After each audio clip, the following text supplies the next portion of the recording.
মেসির সঙ্গে বৈঠকে ছিলেন লিওনেল স্ক্যালোনি। বৈঠক শেষে কথা বলেছেন বিশ্বকাপের স্কোয়াড, বিশ্বকাপের মাস্টার প্ল্যান সম্পর্কেও।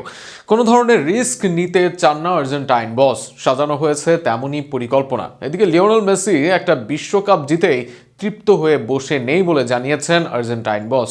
আরও শুনুন প্রতিবেদনায়। আর্জেন্টিনা ফুটবল ফেডারেশনের স্টুডিওতে দেওয়া এক খোলামেলা সাক্ষাৎকারে বিশ্বকাপ জয়ী কোচ লিওনেল স্ক্যালোনি কথা বলেছেন লিওনেল মেসির ভবিষ্যৎ, বিশ্বকাপ পরিকল্পনা, প্রাথমিক স্কোয়াড এবং প্রতিপক্ষ নিয়ে। মেসির সঙ্গে সাম্প্রতিক বৈঠক নিয়ে স্ক্যালোনি জানান, সেটি ছিল একেবারে নির্ঘাত কফিয়াড্ডা।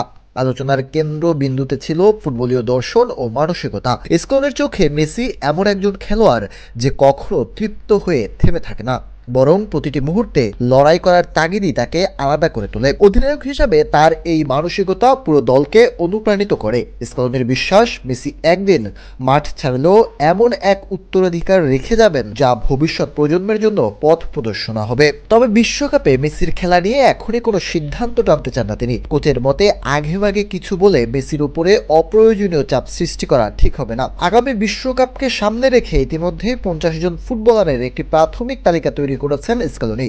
আগের বিশ্বকাপের অভিজ্ঞতা থেকে শিক্ষা নিয়েই বড় এই তালিকা। ইনজুরি যে কোনো সময় দলের পরিকল্পনায় বড় ধাক্কা দিতে পারে, এ কথা মাথায় রেখেই সম্ভাব্য সব বিকল্প প্রস্তুত রাখতে চান তিনি। ক্লাব পরিবর্তন নিয়ে তরুণ ফুটবলারদের সিদ্ধান্তেও হস্তক্ষেপ করতে রাজি নন স্ক্যালোনি। থিয়াগো আলমাদার সম্ভাব্য পালমেরাস যাত্রা বা ভ্যালেন্টাইন কার্বোনির রেসিং ক্লাবে খেলা, সব ক্ষেত্রেই তার অবস্থান পরিষ্কার। কোনো লিগ বা ক্লাবে খেলছে সেটি মুখ্য নয়, বরং পারফরমেন্সই জাতীয় দলে জায়গা পাওয়ার একমাত্র মাপকাঠি। গ্রুপ পর্বের প্রতিপক্ষ আলজেরিয়া, অস্ট্রিয়া ও জর্ডানকে হালকাভাবে নিচ্ছে না স্ক্যালোনি। আলজেরিয়াকে তিনি ভয়ঙ্কর দল হিসেবে দেখছেন।